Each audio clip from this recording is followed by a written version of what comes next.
Bonjour encore une fois Bandeko Balandia, chronique du Net TV. Ici c'est Gilmas, votre prophète. Je vous avais dit dans d'autres vidéos, encore aujourd'hui je commence à vous dire qu'un jour, Bokolo Banaza prophète. Diplomatie agissante de gauche à droite, diplomatie agissante. Kagame coincé, Kagame isolé, Akozoba frappe, des sanctions. Lelo régime Tshisekedi a un sentiment de double discours américain. Le gouvernement congolais Bandeko annonce toujours et peut dénoncer une contradiction majeure dans la diplomatie de l'administration américaine. Ngana zako pe sabino ba vérité. Awa bazako ko sabino, je vous ai toujours dit, la communication du gouvernement Tshilombo est basée sur les mensonges. La communication de Tshisekedi Tshilombo est bourrée sur les mensonges. Encore une fois, on fait tout pour vous dérouter des vérités. Bazako sala moigno soboye ba vérité, ils viennent seulement avec des mensonges, des mensonges, des mensonges. Lelo, il y a un coup de tonnerre sur les réseaux sociaux. Toyolali Tolamuki, américain, a signé contrat na Rwanda pour l'énergie nucléaire civile. Ba dénoncement et bandi. Encore Tshisekedi du côté de dénoncer, azanga kako dénoncer makamute. Abandi déjà kolela. Boyoka makambu o eza koleka ya solo na katia dile wana. Eza makambu oyo bino bozoye bate, ce sont des vérités oyo bazako dérouter bino nango boye bate. Maman nanga Marie-Antoinette Makayabu oyo nakopesa mbote ya pasala, ma mère alors na lobango, ye mutu azana ba détail ya ba dossier oyo. Na yebisaka bino ke maman aza maman ya révolution. La maman qui connaît les enjeux ya politique ya mboka na biso. Soutien na ye ezaona toujours avec le président FMK François Mboukou Saba Denis Pongo, avec Chirac Makayabu, sans oublier un autre tonton Crispé Kayembe, avec l'appui de Stéphane Ngongo, avec mon tonton lycée Kandakanda. Balobi, d'un côté, les US exigent officiellement le retrait des troupes rwandaises du sol congolais et condamnent le soutien au M23. De l'autre côté, les Américains offrent au Rwanda une technologie de souveraineté, le nucléaire,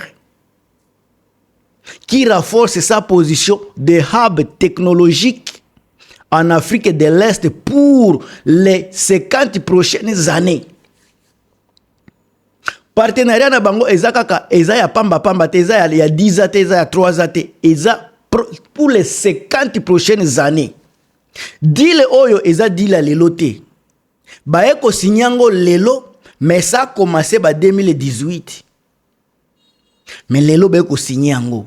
Soki bo lingi na yebisa bino pourquoi ba sinyango lelo, il faut boye ba histoire ya Chine na ba Russie o bango ba bazosinga usala makambo ebele kuna wana eza sujet musu awa nazakaka na makambo ya Tshisekedi na Paul Kagame. Pona ba deal na bango oyo bakomi kolela lela. Alors, awa tozana enjeu ya ba minerai critique bobo sana eloko wana te. Énergie nucléaire ekosalema na ba minerai nini? Bako bimisa ba matériel wapi? Boyoka ba détail na kati ya émission bandeko. Boyoka ba détail. Bandeko na nga Canada bobengi nga ebele na États-Unis pona expliquer bino makamboyo. Nazo ko expliquer bino avec beaucoup de précision parce que eza ba information vraie peu vérifiable. Alors, avant que les Américains ne sont pas prêts à imposer des sanctions économiques réelles à Kagame. Ba préférer maintenir un lien stratégique fort pour ne pas laisser les Rwandais basculer totalement vers la Russie. Boyoki, la Russie. Awaska nazoko te la bino na ba enjeu de minerais critiques. Oyo bino bosa koloba loba. La RDC possède des réserves. On parle de cobalt, de lithium, de coltan. Mais le Rwanda se positionne comme le centre de transformation. Alors, ce qui boyoki baza centre de formation, il y a transformation, pardon, cela veut dire que misala makambo ebele ba minereska bako bimisa yango ezala na Afrique na Centrafrique ezala soki na Zambie wapi centre ya transformation eza na Rwanda.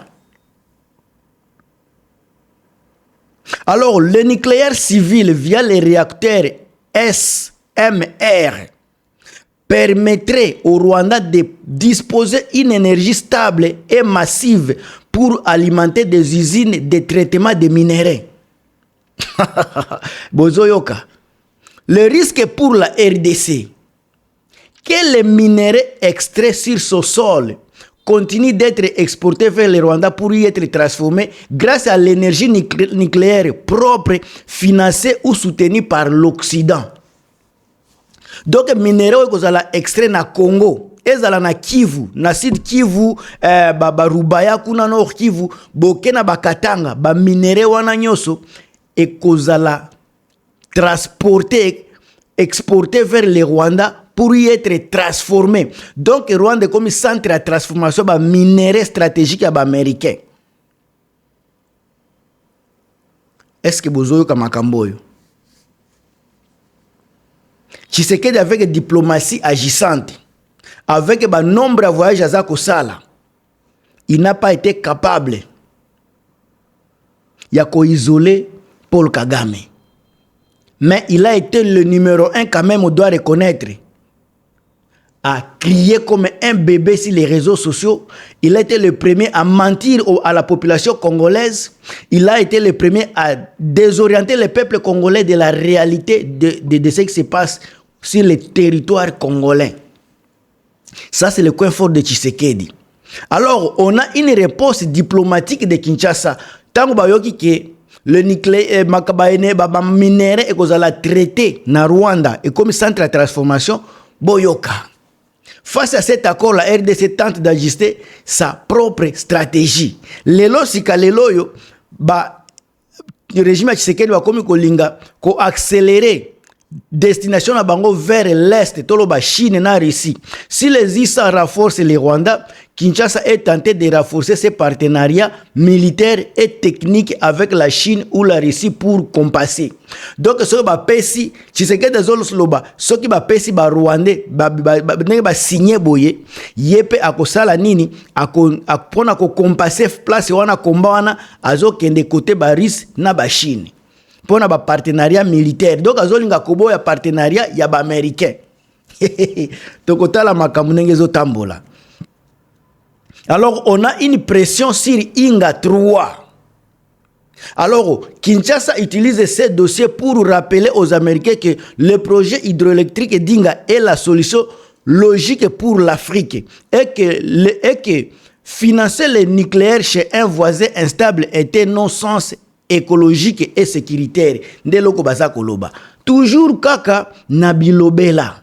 Bango bilobela, mais ba américain bazo sala makambo.